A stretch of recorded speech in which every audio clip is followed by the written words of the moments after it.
Welcome to the S.E.M podcast. I am your host, Zack Hewlett. Jack Bryce will be here shortly. And today we are joined by our friend Nuno Candido. Is it Nuno? Nuno? Yeah, it's no. Yeah, Nuno no. Candido. And what Yeah. part of the world are you calling from today, Nuno? I live near Lisbon, Portugal. Lisbon. So I'm a little bit further north from Lisbon, an hour from Lisbon, capital. But Okay. it's close by. It's close by the capital. Yeah, it's nice. Awesome. Well, good. Well, it sounds like just our previous conversation, you're familiar with the format. Talk about pre-mission. We'll jump over the mission and talk, primarily about what's life been like since getting home from Scotland. And then we can go back through the mission. So the floor is yours, Nuno. Go ahead. No, good. This was a kind of a good decision when I finished high school pretty much, and here in Portugal, you have to not in that time we had a mandatory to go on military forces to after school, and I was scheduled for that, and between that and finish high school, I was working already to get money for the mission, and and then 1 week before I get inside the military, I got a permission that I would not go. So it's kind of triggers a little bit my wanting to go on a mission. But I think most parts of the wanting of going on a mission, I live on a place where we live nearby the mission home in Lisbon. And we had all the mission office elders coming to our house on Sundays, and the mission president, and I think that's since I was younger, so I got used so much to missionaries coming around. That was one of the desires I had. So when I got to that age to go, I want to go, but I kind of got stuck with this military thing. Mm-hmm. So once I got to the red of the military thing, I could apply for my mission call, and it was great. It was a very funny one because this was around December 2001. So I served between 2002 and 2004. Mm-hmm. But I put my papers in December 2001 to go on a mission, and I think my call only arrived nearby almost end of March, April, if I remember well. Mm-hmm. And one of the days I was doing some shopping with my mom, so we were kind of, we need to buy some suits and all these things. And my mom just joking, oh no, you should need a skirt. Where are you going? And I was like, I was like, no, that's only in Tonga or in Scotland, something like that. That's and I was joking. But it was really funny. We finished shopping that day, went home, and a few weeks after, I received my call in the mail, and it was. And my mom I called my mom. Oh, I'm gonna open the call anyway. I was very anxious to do that. Mm-hmm. So I opened my call, and I just call my mom on the phone and say, "Guess what? Where I'm going? I will need a skirt."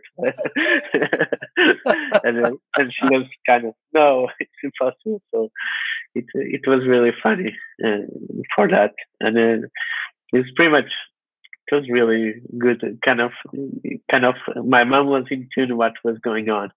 So that's amazing. Wow.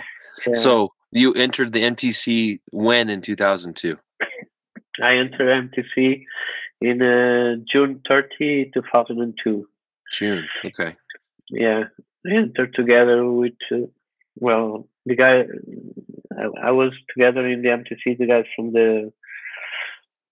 my group that went to Scotland, was Elder Haynes, Elder Gilmore, Elder Quick, and Elder Fowler, and Elder Hank. Okay. Yeah.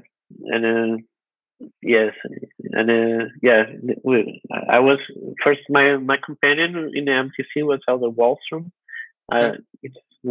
He was from Salt Lake, and he went to the Manchester Mission afterwards. But it was really it was a really good experience. Everybody talks about the food. I love the food there.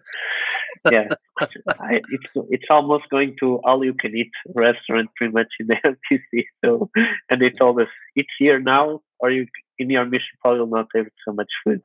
So everybody was eating all these. I remember there was a Italian chef in the MTC, and he did all these kind of pizzas and pastas and things. And I love pasta and pizza, so that was no problem for me. That's perfect. Yeah.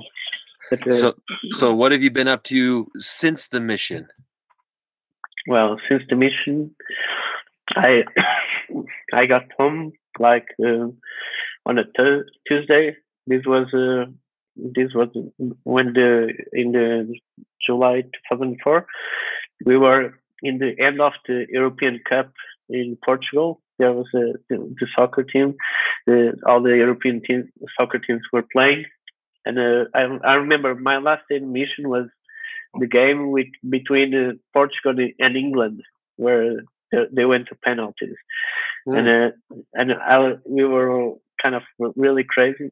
And the day I arrived home, there was a Portugal game between Portugal and Holland, and I arrived to the airport, and a lot of people in the airport. It was really crazy, a big chaos.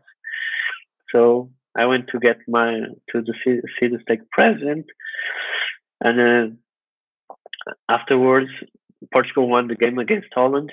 So everybody was crazy in the streets. I remember going in the car and everybody pushing the car, like bouncing the car. It was really crazy. And but in that week when I arrived home, it was like 2 days after I was home alone. It's like, okay, I don't have nothing to do now. What I'm gonna do? So my mom just said, go to the library and see some jobs, see something you want to do or whatever. So this was on a Friday morning, and I went to the library. I just kind of enter some jobs in the internet and things like that. It was like this was in 9 in the morning. At noon, somebody called me. Hey, come here. We want to know about you, whatever.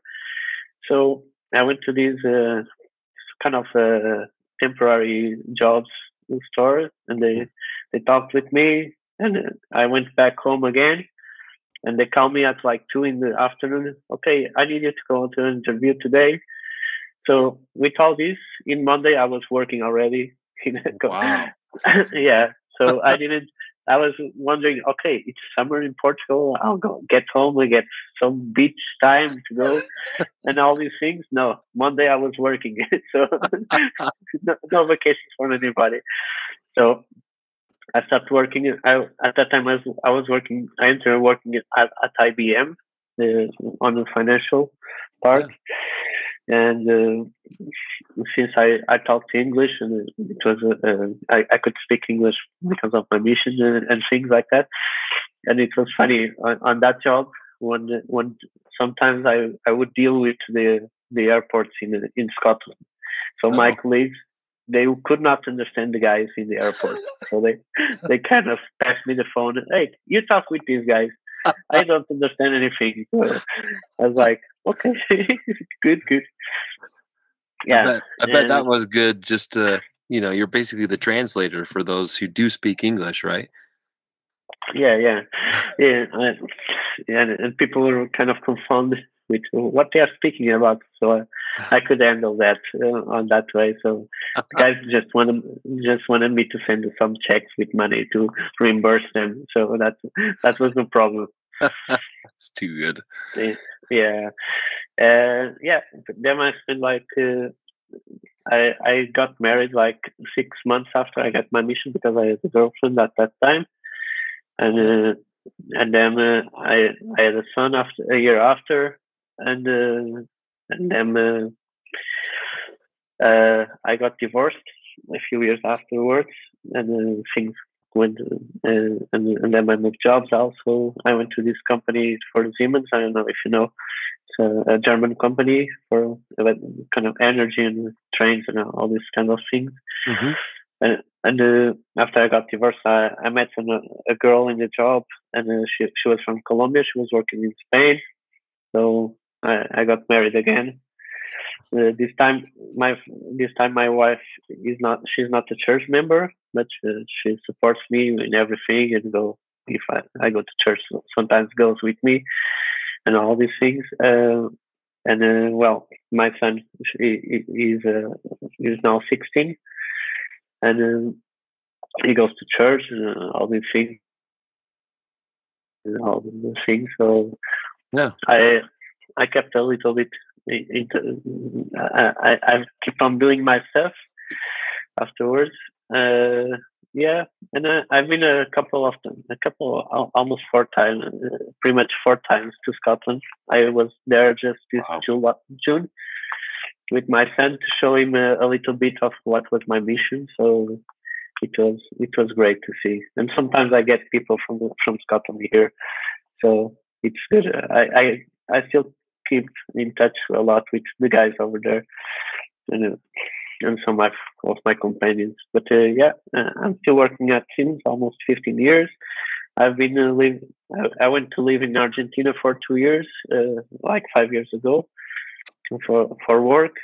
It was really good there because I get to know more people. I've got to know some of the 70s that were there, because I live on the area presidency branch where they not branch towards where they lived. So it was great, and it was funny when I went to there because we were choosing which place to live during that 2 years, and we just picked up a chapel to go in Buenos Aires, and it's like, okay, there's one here, looks like it's almost in the place we're gonna live. So I went there, and we went to the church, and the guy said, "Oh, you are from Portugal?" Yeah. Oh, we have a Portuguese guy here, and I was like, "Okay, who is him?" And afterwards, it was Elder Teixeira. He's one of the presidency of the 70s, and he was one of my old stake presidents. And it's like, okay, I have no idea he was there. And wow. Like 2 minutes after, he just arrived to the church. And it's like, what are you doing here? It's like, so we ended up very friendly with him, and we went to his house, and he came to our house. He was our visiting teachers and things like that.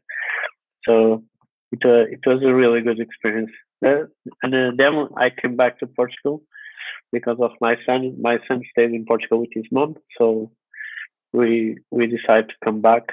And now, we did rebuild our life here again. We kind of sell everything when we went to Argentina because our plan was to go and stay there for a couple of years, but then we just decided to come back. So we kind of rebuild the house again and all the things. Yeah.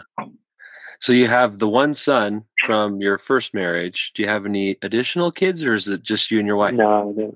No, just me and my wife. Yeah, that's awesome. And my son now is living with me. So. Oh, great! That's awesome. Well, very cool. Yeah. All right. Well, now's the fun part. Let's talk about the mission and tell us about your experience going from the MTC and take us through Scotland. Yeah, it was really crazy. The things, at least for me, I was a very shy person. I could not go and speak with the others. And I also had this language barrier to speak to others. So I was very quiet at the beginning of my mission. And so we kind of traveled from Preston on the train to Edinburgh, to the famous Haymarket train station, and all the missionaries would pick us up there, and we get to the mission home. We go and we had kind of a lunch after that, and they just send us out. So I remember I was going with one of the office elders, and we went to trekking just that afternoon. And my first story outside was a guy that he was like a priest from his church, I don't know. And we spent the full 2 hours that we had to go on the trekking or meet people. I just spent 2 hours there in that door. It was like, Oh my and the gosh. guy just bringing up his Bible, and then they the guy, my companion from the office, he was just like Bible batching it, and the guy back and forth. I just kind of stayed there, like looking at these two guys talking. I was very shy. It's like, okay. After 2 hours, I had like a big headache. I could like, okay, what's going on? Wow. That And probably wasn't the best introduction to missionary work. no, yeah, That's good. but it was great. It was, I remember on the day after. So my first companion was Elder Franks. So he came up and picked me up. I don't know if you remember, Elder Cooley said he was in Kirkintilloch with Elder Franks. So Yeah. I replaced Elder Cooley in Kirkintilloch. So Oh, I went okay. went up to Kirkintilloch, the place where nobody knows where is it. Between Cumbernauld and, and somewhere else. And Springboy, right? Yeah. And so the first weeks in our district there was the other missionaries. One of the missionaries was in the hospital, so we stayed like 3 missionaries in our flat. So we stayed with Elder Amos, same Amos, and because we were the district with Cumbernauld, so kind of went back and forth to Cumbernauld and Kirkintilloch, and we went around like that for a couple of weeks. But it was great. We went on the doors. I could not even speak for the first month. Go on the doors. I would say, "Hello, we are the missionaries." And then I'll pass to my companion, to our friend, and he did the rest of the thing. So, and I got some trust, and I started to get some trust on myself, and I could speak to the other guys. Yeah, and it was really fun to serve there. It was a very nice place. Well, it's outside Glasgow. It's this outskirts of Glasgow, so we would go on the doors. Would see everybody through the window. They are home that they didn't open the doors. Just kind of look back, hey, and just keep on staring at TV, and they didn't open the doors, and that's all. And we found a Portuguese lady. She worked on a on these fry shops, that fish and chip shops, and I started to talk with them, and yeah, we had a lot of fun with the guys. We on Saturdays we would go to Dumbarton to play football. We did a lot of things like that. I like to play football, so I went to Dumbarton a lot of times on my mission. So That's awesome. yeah, but it was interesting because I served most part of my mission in the Glasgow stake, so I never left that. That is pretty much the stake there. Just and yeah, Elder Frank was great. He was a great guy. He was really nice to me. I would cook a lot in the house. That was one of the things, and my mom would send me almost every 3 months a box with codfish salted. Oh, And I would prepare for my companions and all these things, and yeah, and sometimes I did for some members also too. These codfish, yeah. People was like, "Are you eating codfish? What's that about?" Yeah, everybody did this strange look. What is guy cooking? is that a Yeah, because common thing in Portugal? yeah. It's one Okay. of the most kind of fish, but it can salted, so it's dried. So Oh, when you cook it again, we have to put on water, and sometimes smells a little bit bad, but oh, it's fish. In our that's flat, cool. we got this. Yeah. So I was in Kirkendale after Elder Franks. After 3 months, Elder Franks went away. I got Elder Bradbury. He was from Brigham City. elder Frank, he was from Oklahoma, I think so. Mm-hmm. And then I got elder Bradbury. He was a guy with all these kind of Spider-Man and all these. He liked a lot of these little. He had liked these little dolls, and he painted sometimes when he got some time free. Nice. And it was really good. He also had a video camera, and sometimes we recorded things. And one of the good things I remember about Kirk and Hewlett was we were teaching this guy, and he was addicted to smoke and to drink, and we went to there the first couple of times to teach him, and his house was a really mess. The walls were all yellow, and we just kind of have beer cans all over the floor and this carpet. And we started teaching him, and week after week, he did kind of start to clean his house, and afterwards he kind of say to us, I felt something about you guys. I like you guys to come around and things like that, and then he got the last times I went there. He painted his house. He changed the carpets. Those carpets in Scotland, the house. Even in the toilet, you have carpet, and it was awful. And at the end, I was on that area. This guy was very. He changed his life pretty much. I don't think he was baptized at any time, but. I didn't got in contact with him, but he did change his life because we went there and tried to teach him at least to be a good person in things like he did. Yeah, that area was really. I think it was really difficult for us, pretty much. I think also if I see feedback from the other missionaries now, it was really hard. They didn't have a baptism in the years. Mm-hmm. And sometimes members were not easy. We met at there was this Catholic school in Kirkintilloch. That's where we met, and we had like 8 or 9 persons coming on. There was like the branch president, his brother, and some other families, random families that will come. And one time it was Halloween, and I want to do something for the people in the war in the branch. Sorry, in the branch, and so I went and buy these celebration boxes of chocolate. I bought like a bunch of them and just put in small bags.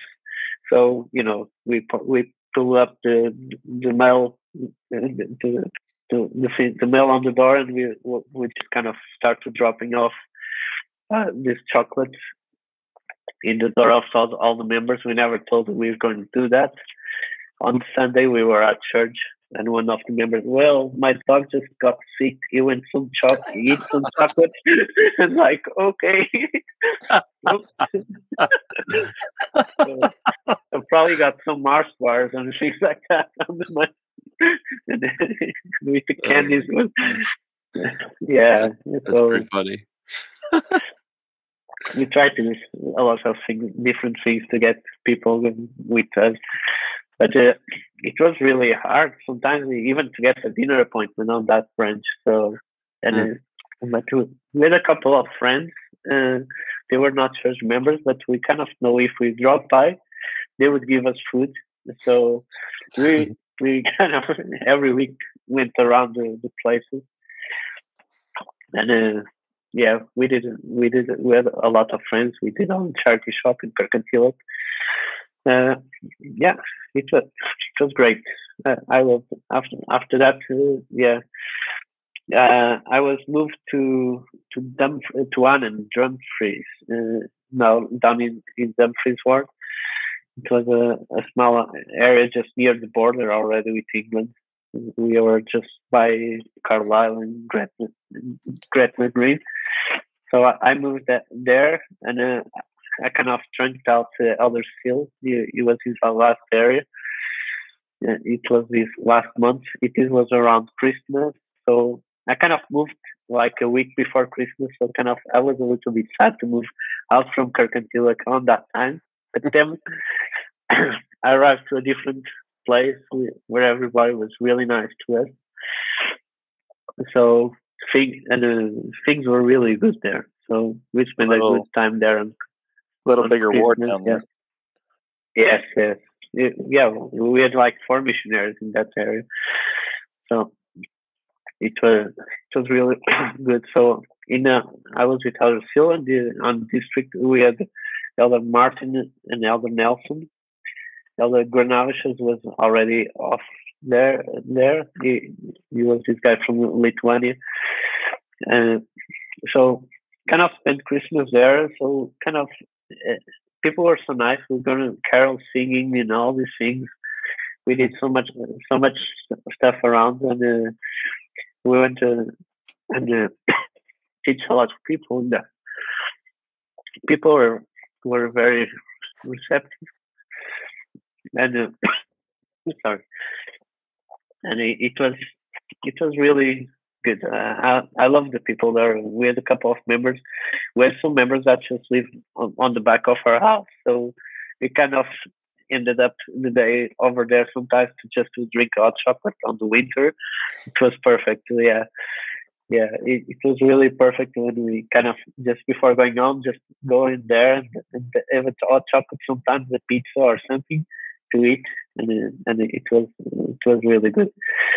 And this was a time that President Wilkinson said, "Okay, if you can do work, you can do, or try to work with the members because they will have family around, so you can try to meet the family from them or something like that.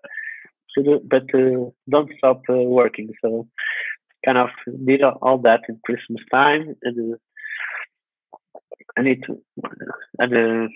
we get like a lot of things done in the Dumfries, where they even have a box for us with food we could bring home every Sunday, and and it was a real mess in our flat when I got there and started to put the food in the closet, because I have to clean up because we have like these cans already past the value date, so I have to throw out a lot of things.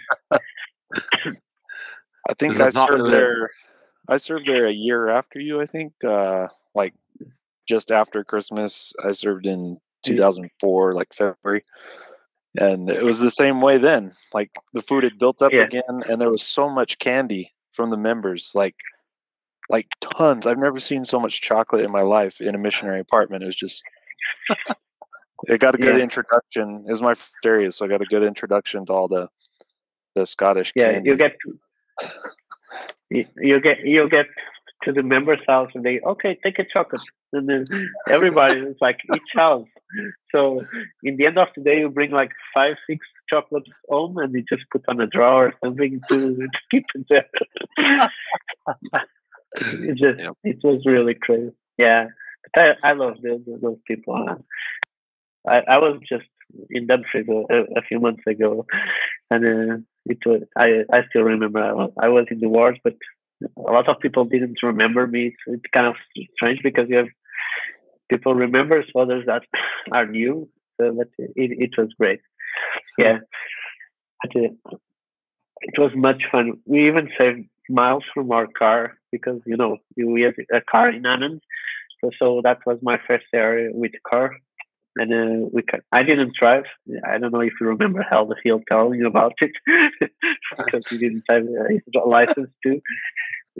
But this was up in Thurso. But I didn't drive. But we saved the miles, and we did a tour from the castles down in Dumfries in the area, and we kind of find off all the abandoned castles around, because we would pass there, and it's like, oh, it's like a building there. So we kind of went to some of these buildings. They were really nice, but nobody would go there because they are not public. So kind of just enter in. It's like, look if there is anybody looking at us or not, and we'll check it out, the places. But it was nice. Well, after this, Elder Phil went away. He went home, so I got Elder Simon, and it was really fun when we went to pick him up, because I went with Elder Martin and all the other elders, and with one of the members, she took us. It was Jillian. She took us up to Edinburgh to pick up drop off the old missionaries and pick it up the new ones. And Elder Simons is like very defensive from the animals. We could not do any harm to the animals. And on the way back from Edinburgh, she just go over a fashion. These birds, they would cross the street, and like we just heard something and just saw a bunch of feathers on the back of the car, and he was like, "No!" Yeah, but we got to do a lot of work with our Simon. One time we were chapping in Lockerbie. I don't know if you heard about Lockerbie yet, where the plane crashed. Yeah, and it was like night. It was snowing, freezing, and we got the cops for 2 times on that night, telling us, "Don't go around these houses." Like, why? We're just tracking. People didn't like you guys to come here, so we got the cops for 2 times on that night. Yeah, and then we did a lot of things. One time we went to Denby on a mission conference, and it was snowing really bad. We could not. Sorry, we could not travel too much. Our car went outside the road like 3 times on that day. So, and we managed to get to the motorway near Lockerbie, and we just kind of followed all the trucks because they were heavy, so the snow would not be so bad. So we could drive the car up, and we took like almost 6 hours to get to Dundee. Oh man! Yeah, we left the house like 4 in the morning to get up to Dundee that day. It was really crazy. But and from Dumfries, well, we got a lot of friends. I think a lot of friends there. We did with the missionaries and people around. I remember one of the less active members. She had a snake, a big python, and she would call us whenever she was feeding the snake. And it's like, okay, let's go and see all the snake is gonna be fed. So we go there a couple of times. Yeah. I have a snake story in Dumfries too, but I'm going to wait for Elder Karish to come on to talk about it, because there was a snake in our apartment. That's what I'll say. Oh, yeah.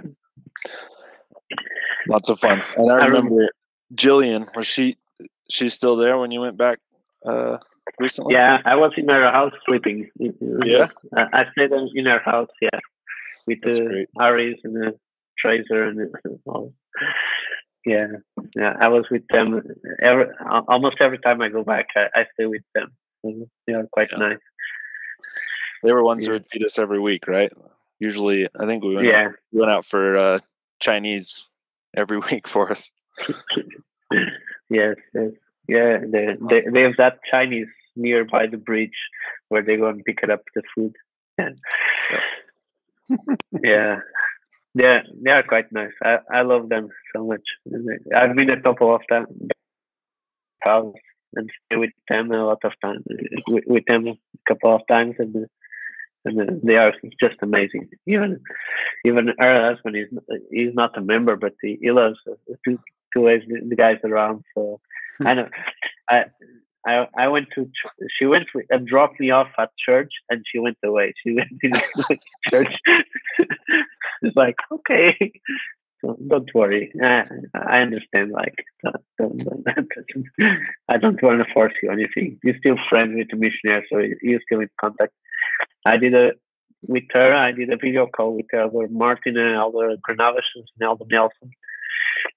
I called them on FaceTime, so to just kind of say hello everybody, to remember some old times.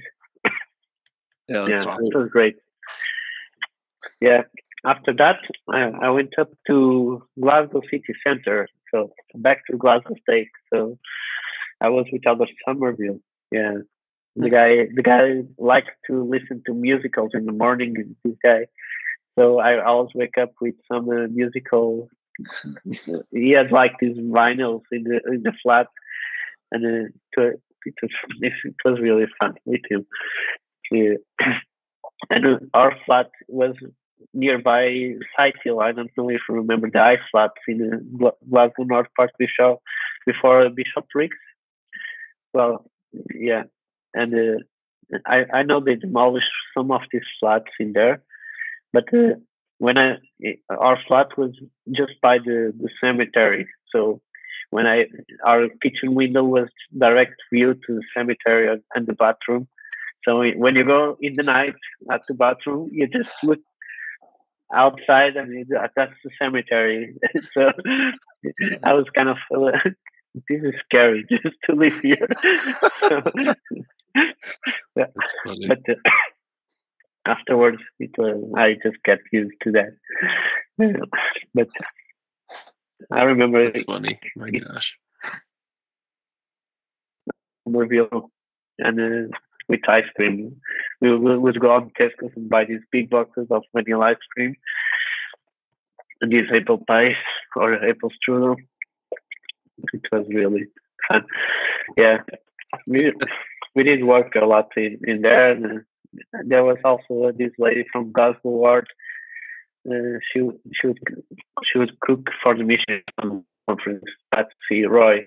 She was the wife from the bishop at that time. She was real nice, and we went to eat there. And there was some sisters. These two old ladies. They would live in Maryhill, and we would go there for even lunch. It was always like a cordon bleu or with fries and chips, and so it was really good. It was really fun because these ladies didn't want to take pictures, but she had all the missionaries in there, and everybody was taking pictures from them. Yeah, it was fun. Yeah, Glasgow was really kind of, you could say sometimes it was dangerous, but it was a very productive place to work. In these ice flats near Sighthill, one time we went up, and these ladies like, okay, we say we are missionaries. Oh, I don't speak English. Okay, what language do you speak? Portuguese. Okay, I'm here. It's like, no, I don't want to talk with you guys. Yeah, and one of the time, yeah, it was. Sometimes we got this awkward situation because I found these girls on the bus on the back of us talking Portuguese about woman stuff, and you're like, okay, what? They were thinking nobody understands them, and we drop off. We drop off on the same bus stop, and I start to talk with them, and they were very kind of. We were surprised. Okay, what we were talking in the bus, like, yeah, people were very quiet when they didn't think that somebody there would speak Portuguese. Yeah, it was quite fun. Did you run into a lot of people that spoke Portuguese in Glasgow? Not so much. Yeah, at least in my areas, only in Glasgow, Kirkcantilloch. Well, after Glasgow City Centre, I went to East Kilbride. I found some members, some persons there also. But there was not much Portuguese talking in my mission. Not even that. it was very strange for me. Staying a lot of time without speaking Portuguese, and when somebody speaks Portuguese, I was like, "Oh, somebody here." Yeah. Yeah, Interesting. yeah. In Glasgow, we had a lot of Chinese persons and these crazy guys. We went up one time to talk about with this guy, and he says, "Hey, we are from the aliens," and the guy was really crazy about that, and it's like, okay, just yeah, we got. Oh, jeez. Well, we respect you. We talk with these guys, but it was really nice to do it.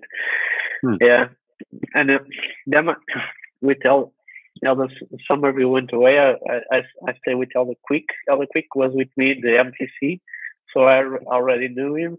So and it was really good to serve with him. He was a guy. He is from Manchester, and he was a guy that was baptized like 2 years ago or something, like when he came on this mission. So he was really a good guy to teach. So we could understand very well the people, and I think I haven't teach so much people as I was with him. So it was really great to be with him. It's like we could go in and feel the spirit and teach all these persons. We after staying a lot of time sometimes without teaching a lot, and then coming with all the quick, like, okay, this is working. I feel I'm working very well. So it was really great. Awesome. Yeah. And afterwards, I went from city center to East Kilbride. Like, oh, I'm just moving to the other side of the river now, but I'm still in the Glasgow stake. So okay, so all the other areas I spent like 4 months and a half, and then I stayed 6 months in East Kilbride. So this is the place where I stayed the longest in my mission. Wow. So I went up and I was with Elder Gibbs. Elder Gibbs, he would play the bagpipes. So we had the bagpipes in the house. So yeah, that was great. So everybody in the ward, okay, anytime there's a party, Elder Gibbs would take these bagpipes and would play for the people. So we lived just kind of across the bridge to get to church, so it was really easy to go to church there. And we did a lot of work there, like going tracking. A lot of the members, they were quite nice too in this Rise, so we take us in. I was there. I stayed in the Barton on the members' house. And one of the families went up to visit me in Dumbarton. They were from Little Bryce. They were quite nice to us. Yeah, I remember that.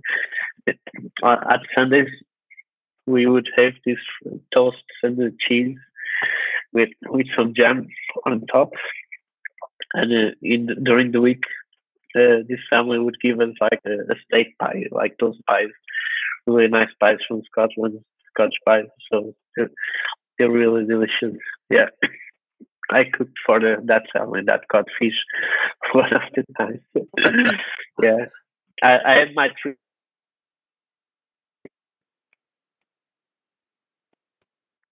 The other one, yeah, it was nice. And then we did some soccer in there. Yeah, also on Saturdays with the kids. We had a lot of kids.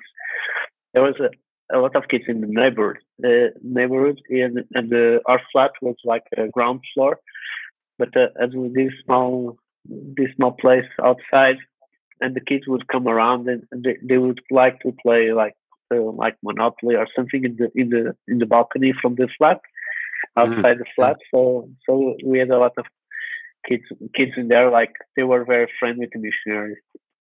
And we start to teach an old guy, and we start also to paint his house.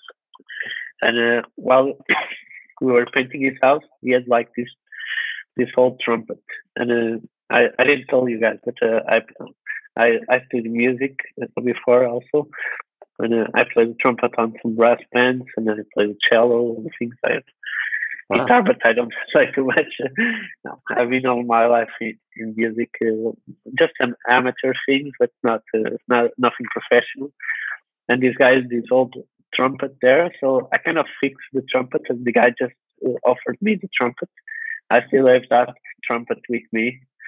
Wow. And so we had the bagpipes in the house and the trumpet now. So it was nice. So you were the noisy neighbors. Yeah, for Christmas, me and Ella Gibbs, we would play the bagpipes and the trumpet at church. So yeah, that's cool. Yeah, people were really nice. I think sometimes people, when most part of the time you get to the door and they don't want to talk about the church, but afterwards they want to be friends and where you come from and what are you doing. And then I think most part of situations where I teach was kind of just after the person say, "Oh, do you want something?" They were very kind to those people. Right. So, yeah, I agree. Most people see the badge and they have a hard time to start, and then they warm up, right? And people then getting to the door. Yeah, it's really nice. So after Elder Gibbs trained, I got Elder Leonard. So in the Easter Bride, we had like 4 missionaries there, and we just kind of joined. We will only stay with 2 missionaries. That was me and Elder Leonard. So we had to move flats to the other missionaries' flat. So we gave away our flat. So and yeah, it was great to train. And it was funny because I was thinking I was going to train somebody else. That I saw and I commented with mission president at that time because it was somebody that came from Belgium, and he was from my sister's ward. My sister was living in Belgium, so I was like, oh, I would like to train him, but in the end I was training Albert Leonard, but it was good. But Albert Leonard played very well the piano, so we got to do a lot of things. Yeah, it was really nice. Yeah, and yeah, I stayed there a couple of months more with Albert Leonard. So afterwards, I went up in the in the middle of the winter. I went up to Thurso. So I went to the extreme south point and to the extreme north point in mainland, pretty much, and then back to Glasgow. Yeah, but I went to Thurso. So I went to Thurso with Elder Cardenas. Oh, okay. It was with Moroni Cardenas. He was from England. That's awesome. Fun there. There we had cars, so it was good to move around. But we had some. The area was so huge to go somewhere. It was like getting an hour to get somewhere up and down and or to the coast. We used to go to visit this lady in town. It was really far away from that. We would have this road with only a single lane in the pass by place, and it was really crazy to get there. We did a lot of farm work. There was a family that still lived there. The Winkles. We used to go there once in a week. So it was funny because I was just there in their house, and it's like, oh, I put that thing in your ceiling. We were kind of they were a family from England. They moved up to Scotland, and they were rebuilding this farm for them to live. So kind of remember doing stuff in there, plant some trees.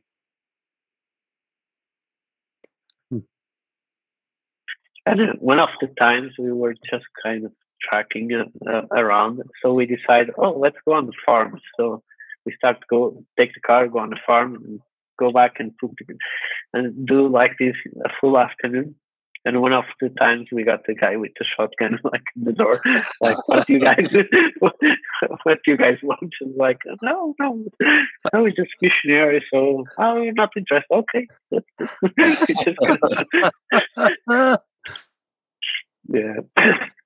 I think on my mission I got it was almost like a challenge, because I don't know, probably in Kirkintilloch we also had these big houses with a big garden. You get inside, and then the house is after the garden and a little further away. So we kind of, let's try this big house and things like that.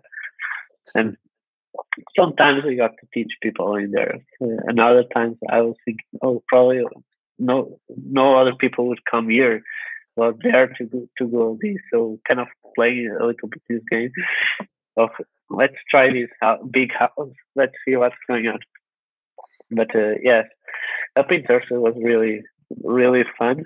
I think he'll also told you about our flat, the guy that was doing some construction in there. Yeah, we had mushrooms in our bathroom. Yeah. You kind of destroyed the flat completely. We had to go on the F shower there was this couple of missionaries, the Kendricks, and they had his house. And one of the days we kind of, can we have shower in your flat, because we cannot have shower in our flat anymore. The guy just was there. We arrived home and the guy was like sitting in the chair like drunk. It was like, it was, yeah. That's afterwards we get held a hill there. It was big fun with him also. And in the district we had Elder Menini and Elder Martinez. So kind of the Latin guys from the mission, pretty much the South European Latin guys in there. So there's a Portuguese, a French, Italian, and a Spanish, like telling a joke here in Portugal. You always put these three guys together, and they tell a joke. The worst. Yeah, but yours was better because it had an American. Yeah. Yeah. No, but it was quite fun. Sometimes being up in Thurso is a big challenge too, because it's very remote area. You don't see too much people, but yeah, you kind of try to go sometimes divisions to the Orkney elders there. One time we planned to go to the Orkney, and the ferry was not going for a few days, and we decided, okay, let's try to get the ferry. So I just got seasick on that ferry. I spent the full 2 hours in the bathroom from the ferry boat, and even the captain from the ship came down and was like, "Are you feeling all right?" or something like that. I was really down. I arrived to the other flat there, and then I was really sick that day. Like, I just say, I think it was Elder Egan and somebody. I don't remember the other name. But I just lay down on his bed and I slept like for 2 or 3 hours before going out, because I could not even stand that. I was still feeling that motion from the boat for a couple of hours afterwards. So afterwards, I was like, I'm gonna die when I go back to Thurso. So if this is like that again, so I just kind of imagine this big ship doing like this, up and down, like a roller coaster, pretty much. That was crazy. Yeah, exactly. Yeah, but we had like good members up there, and I love the people in there in Thurso. Yeah, I still go there. I was also there a few months ago, and I stay in one of the members' houses. I mean, it's amazing how they can remember you very well when when you do things, and you kind of make part of this small branch. We would meet on the town hall from Thurso. So we would have all the church material in our. So every Sunday we had to put everything in the car, drop everything in church. At the end of church, put everything back and take to the house. So have all the hymn books, the piano, and all these kind of the manuals and all these things. We would pick it up, and I remember there was this girl in the branch. She would fall in love for every missionary that would go new there. So it was, yeah. All the cardinals when I arrived there. Okay, you need to take care with that girl. Yeah, okay, sure. Yeah, but I don't bother. But it was really fun afterwards. And then we found out one like small supermarket that would sell Reese's peanut butter cups in week. So we drive only to get these chocolate sometimes. And it was quite fun over there. After that, I went up down to Dumbarton. That was my last area. So I kind of finished up with Elder Deaton. Elder Deaton was with me in the same district in the east of Bryce. So he was a really nice guy. So we could think that he was a kind of a geek guy with the glasses and things, but he was really nice. he was really nice. I loved him very well, and he kind of looked like me at first on mission, a very shy person and things like that. But he was really willing to work and things like that. So I appreciate that. Sometimes I think I've been a little bit lazy because I was not. Some of my companions had so much willing to do things, and I was kind of more laid back, on things. But I appreciate pretty much the kind of the work we did. We found a lot of people on my mission, and it was not a matter of baptizing because I didn't do any baptism when I was on mission, but I think I gained a lot of friends and a lot of people that was taught. I know they changed their lives. It's a little bit what we do sometimes. Not only the missionary work of going and teach, but being willing to serve the people.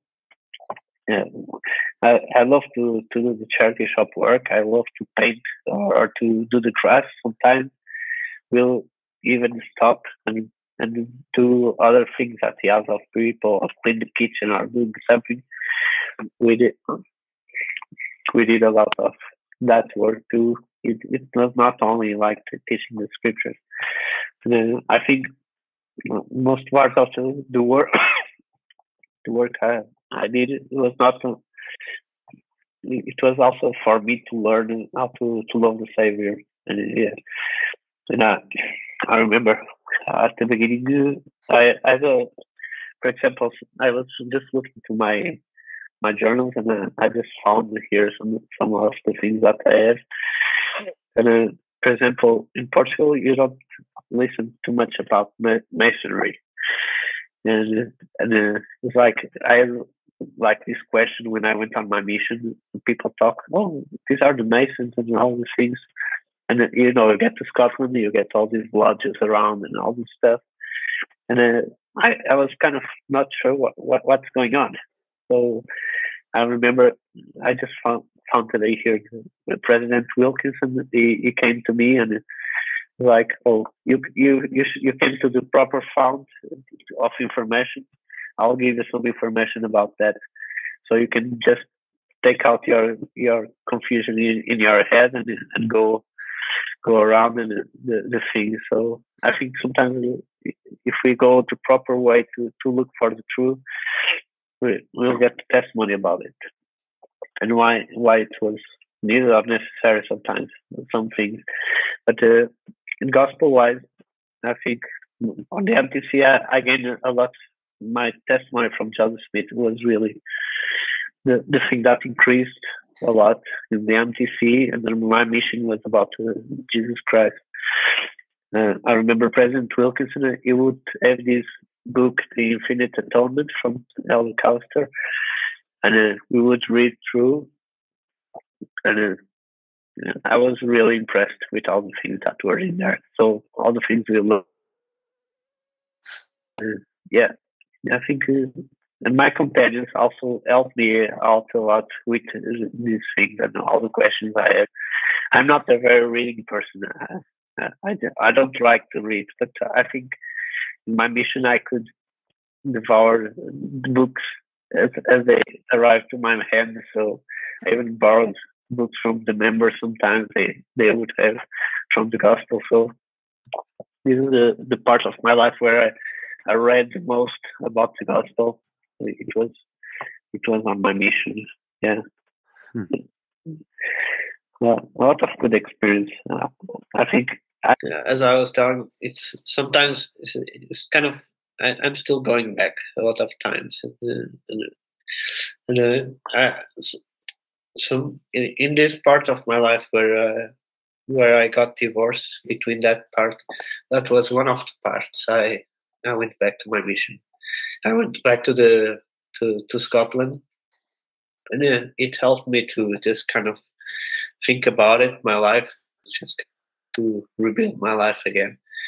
It's like this place has got a lot of meaning for my life. So if I get the chance, I go there, and even to show.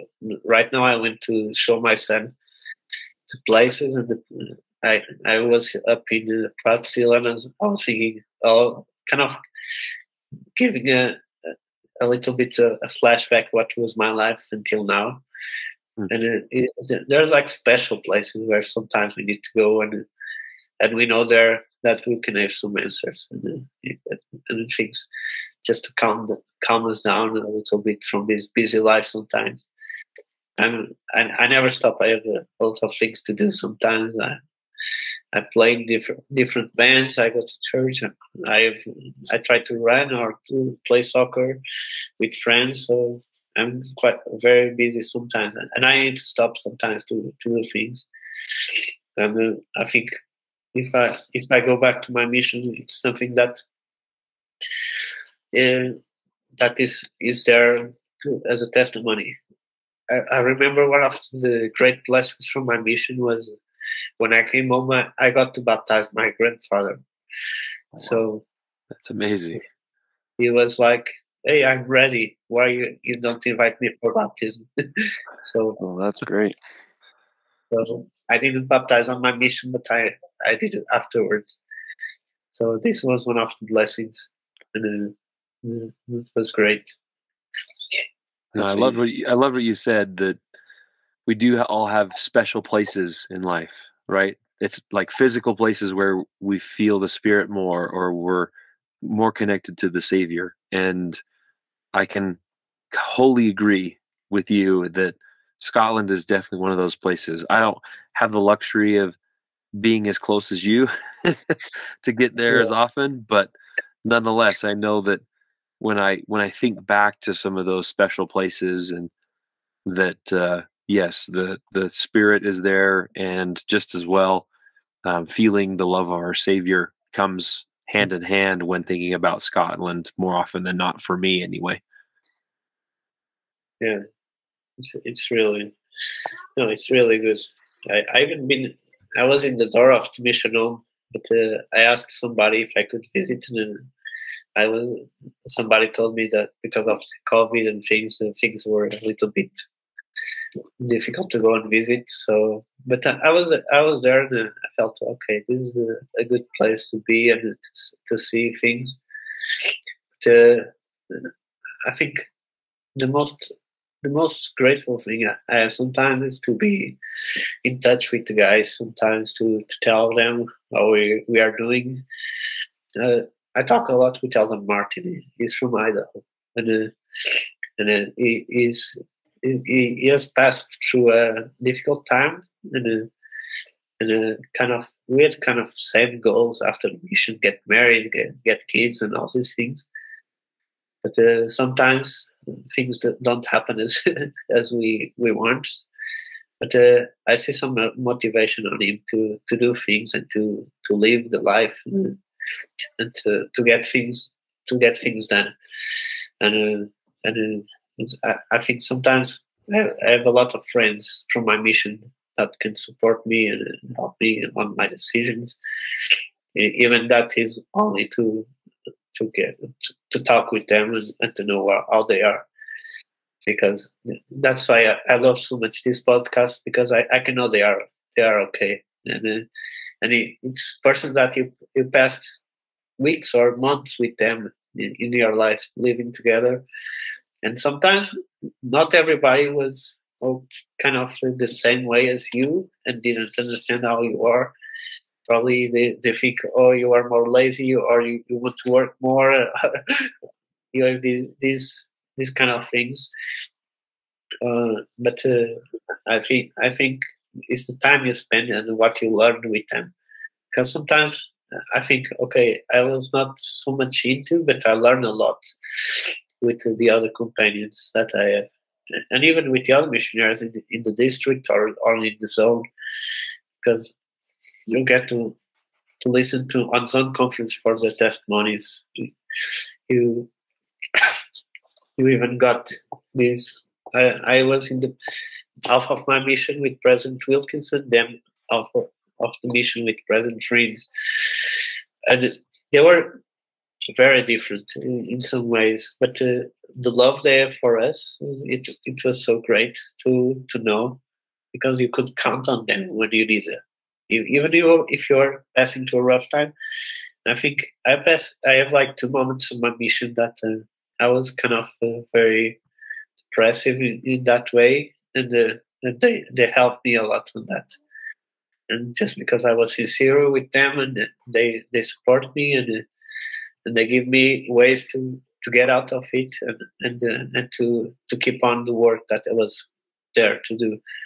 So they are amazing persons. I didn't got the chance to see them back after my mission. I got to go to Scotland. I don't got to go to the States as much as I can to see them. I have never seen them back, but it's great to know they are still there, even with the health issues now with President Vriens.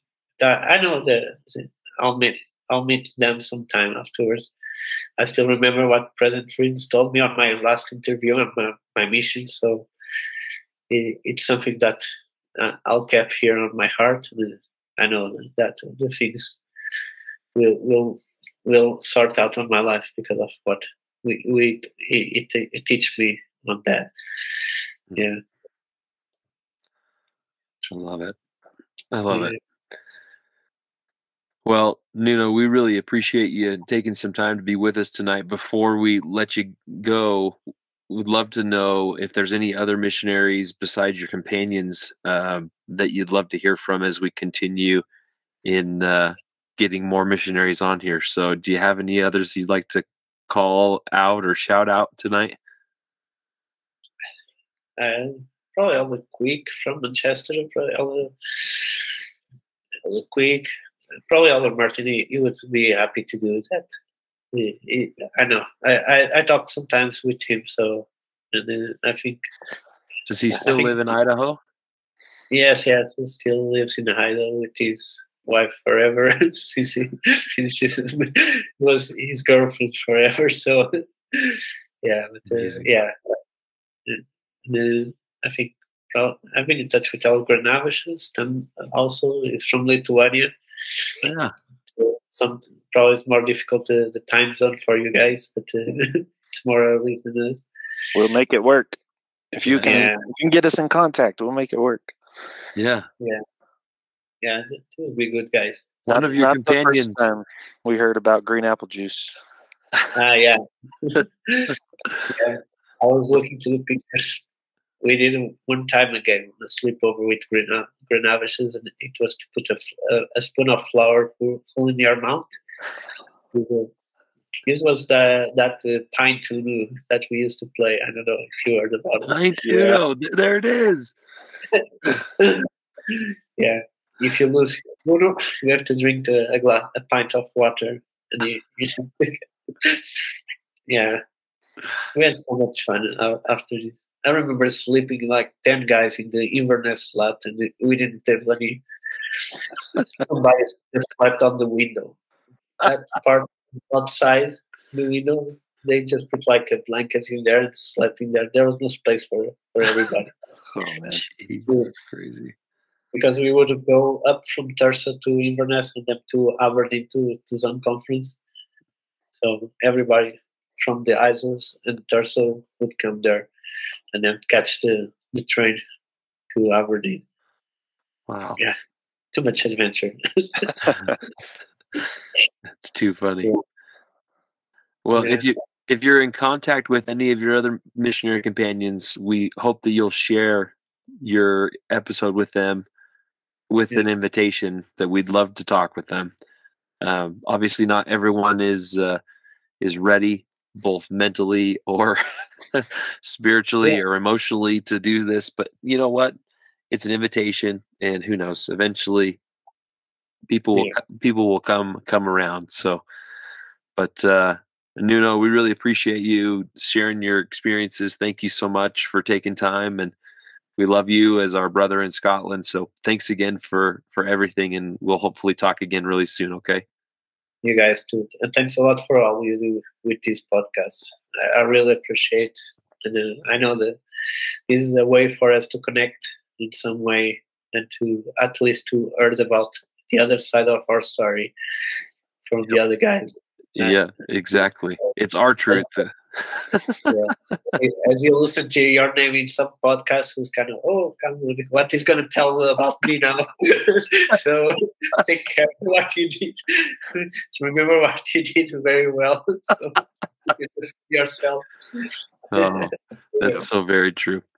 Well, again, thank you, Nuno. We love you, and we'll talk to you again soon. All right. Thank you, guys.